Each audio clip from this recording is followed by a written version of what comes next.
Muito bom dia, irmãos e irmãs. Hoje, sexta-feira da 19ª semana no Tempo Comum. Hoje também celebramos a festa de São Maximiliano Kolbe, presbítero e mártir. Vamos ao Evangelho de hoje, que será Mateus capítulo 19, do versículo 3 ao versículo 12. Façamos juntos a leitura. O Senhor esteja convosco, Ele está no meio de nós. Proclamação do Evangelho de Jesus Cristo segundo Mateus. Glória a vós, Senhor. Quando Jesus terminou essas palavras, partiu da Galiléia e foi para o território da Judéia, além do Jordão. Acompanharam-no grandes multidões, e ali as curou. Alguns fariseus se aproximaram dele, querendo pô-lo à prova, e perguntaram: é lícito repudiar a própria mulher por qualquer motivo?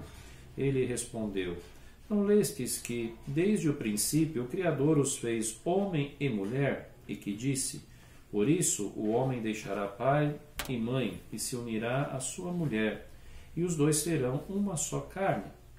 De modo que já não são dois, mas uma só carne. Portanto, o que Deus uniu, o homem não deve separar. Eles, porém, objetaram: por que então ordenou Moisés que se desse carta de divórcio quando repudiasse? Ele disse: Moisés, por causa da dureza dos vossos corações, vos permitiu repudiar vossas mulheres. Mas no princípio não era assim. E eu vos digo que todo aquele que repudiar sua mulher, exceto por motivo de prostituição, e desposar outra, comete adultério. Os discípulos disseram-lhe: se é assim, a condição do homem em relação à mulher, não vale a pena casar-se. Ele acrescentou: nem todos são capazes de compreender essa palavra, mas só aqueles a quem é concedido. Com efeito, há eunucos que nasceram assim, do ventre materno, e há eunucos que foram feitos eunucos pelos homens, e há eunucos que se fizeram eunucos por causa do reino dos céus. Quem tiver capacidade para compreender, compreenda. Palavra da salvação. Glória a vós, Senhor. Em nome do Pai, do Filho e do Espírito Santo. Amém. Meu irmão, minha irmã, hoje, nessa sexta-feira, Nosso Senhor vem tratar de um assunto que é fundamental para a vida de todos nós enquanto cristãos. E também os não cristãos, mas especialmente para nós, né? Começa o Evangelho quando Jesus terminou essas palavras, partiu da Galiléia e foi para o território da Judéia. Jesus já tinha acabado de falar sobre a parábola do devedor implacável e a necessidade de se perdoar de forma infinita, uns com os outros, nós para com os outros, porque Deus nos perdoa assim. Agora entra uma questão muito ímpar, que é referente ao que nós chamamos hoje, né, do sacramento do matrimônio. Mas já naquele tempo, as discussões sobre um homem e uma mulher que se casavam eram muito constantes. E naquele tempo o divórcio era permitido e era uma arma também, vamos dizer assim, para os homens, porque quem saía perdendo e muito ou totalmente sempre nos divórcios eram as mulheres, que nem sempre cometiam algo que pudesse ocasionar uma quebra de aliança e um possível divórcio. Então as mulheres também, muitas vezes, quando os homens naquele tempo queriam outra mulher ou outras mulheres, inventavam um motivo para o qual eles eram casados, né, com a sua mulher, uma determinada situação, ou ao mesmo tempo formulavam uma situação, e assim infelizmente acontecia. Jesus Cristo elevou a condição do matrimônio a um sacramento, como nós já temos a experiência também das bodas de Canaã, né? Mas isto já não era elevado? Sim, sempre foi elevado, porque Deus quis que um homem conhecesse uma mulher e vivesse com ela para todo o sempre, né? Numa situação de fidelidade. Então, por que Jesus eleva esse sacramento? Eleva porque vem ao encontro daquilo que foi quebrado. Como disse assim, no começo não era assim. né? Quando fizeram a pergunta, por que Moisés ali permite que os homens se separem, né? E Jesus é muito direto, por causa da dureza do coração. Que dureza do coração? Uma dureza muito maléfica, né? Da qual o homem só olha para si mesmo e os seus desejos, principalmente em relação a mulheres que não são a sua própria esposa, né? E Jesus é muito claro nisso, né? Todo aquele que olhar para uma mulher já comete adultério no seu coração, né? Jesus então quer fortalecer o matrimônio para que um homem e uma mulher sejam um princípio de fidelidade do começo ao meio e até o fim de suas vidas, vivendo a alegria do sacramento e essa dignidade da qual nascem os filhos e as filhas, né? E na qual os filhos e as filhas também devem continuar um dia, quando casarão, tal dignidade por o exemplo vivido de seus pais na fidelidade, né? Há uma questão também daqueles que se fazem, como Jesus fala, eunucos, né?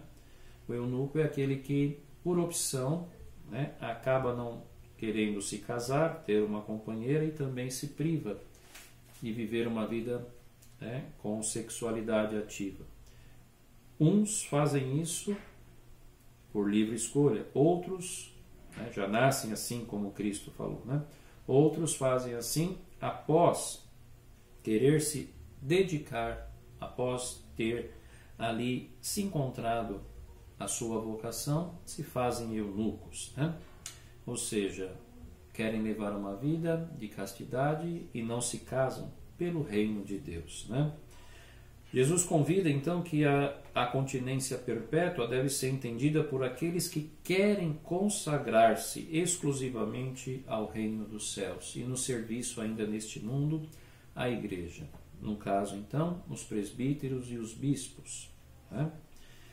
E Jesus fala dessa continência perpétua e também não anula aqueles que não são justamente continentes perpetuamente, porque o homem e a mulher receberam também do próprio Deus esse dever de crescer no sacramento, na convivência e ter filhos e multiplicar-se e povoar a terra. Então a questão da dignidade do casamento aqui fica hoje, no Evangelho de hoje, para todos os casais, para manterem certamente e renovarem dia após dia o seu amor, a sua fidelidade e lembrar sempre das promessas que fizeram diante do altar do Senhor, para que não ocorram sempre ali no erro, no engano do pecado e muito menos da prostituição e do adultério, seja do coração e também seja o adultério que é contemplado com a ação de um terceiro no meio de um casamento, ou uma terceira, né? Então o convite é viver a santidade, né? E largar muitas vezes a dureza do coração que impere muitos casais hoje, né? São duros consigo mesmos e esquecem que Deus é misericórdia também na história da vida de casado de cada um.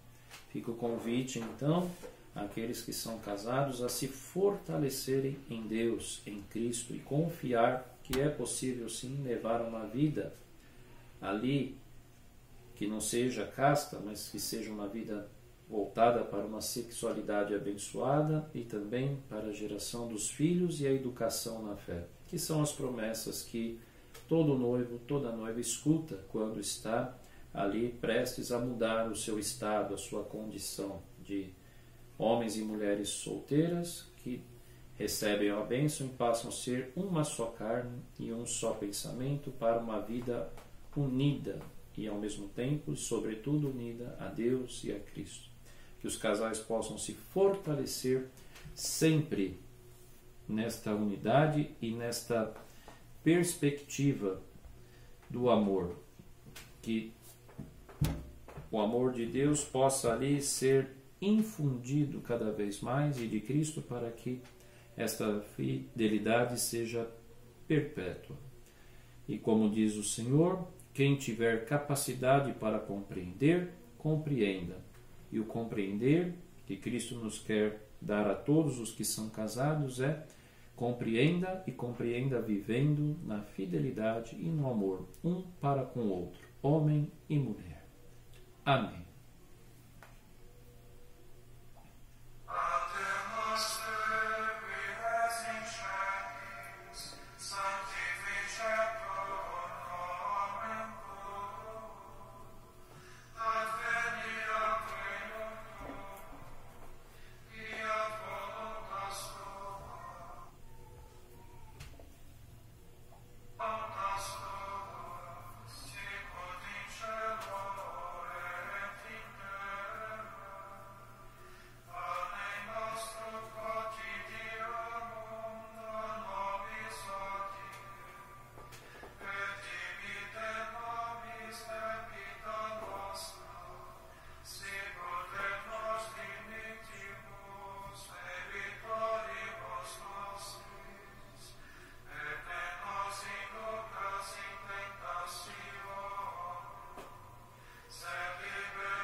Oremos.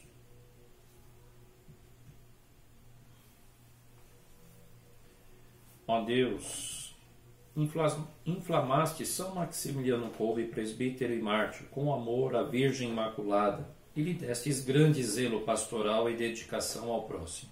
Concedei-nos por sua intercessão que trabalhemos intensamente pela vossa glória no serviço do próximo, para que nos tornemos semelhantes ao vosso Filho até a morte. Por nosso Senhor Jesus Cristo, vosso Filho, na unidade do Espírito Santo. Amém. E que essa bênção agora desça sobre todos os casais, aqueles que são casados recentemente, já de meia idade, e aqueles que há muito tempo são casados, para que possam viver com alegria as promessas que fizeram um ao outro, e lembrar sempre que as promessas, antes de ser um para o outro, é para o próprio Deus que o prometeram, viver nesse estado tão maravilhoso que este sacramento coloca para um homem e uma mulher que se amam, respeitam e são fiéis a vida inteira. O Senhor esteja convosco, Ele está no meio de nós. Pela intercessão da bem-aventurada Virgem Maria e por São Maximiliano Kolbe, a qual ele tinha uma grande devoção pela Virgem Imaculada, desça sobre nós, sobre todos os casais do mundo, hoje, nesta sexta-feira, a bênção de Deus Todo-Poderoso, Pai, Filho e Espírito Santo. Amém. O salmo de hoje, a antífona, diz assim: acalmou-se a vossa ira e enfim me consolastes. Busquemos sempre o consolo necessário no próprio Deus, que está sempre misericordioso, carinhoso para cada um de nós.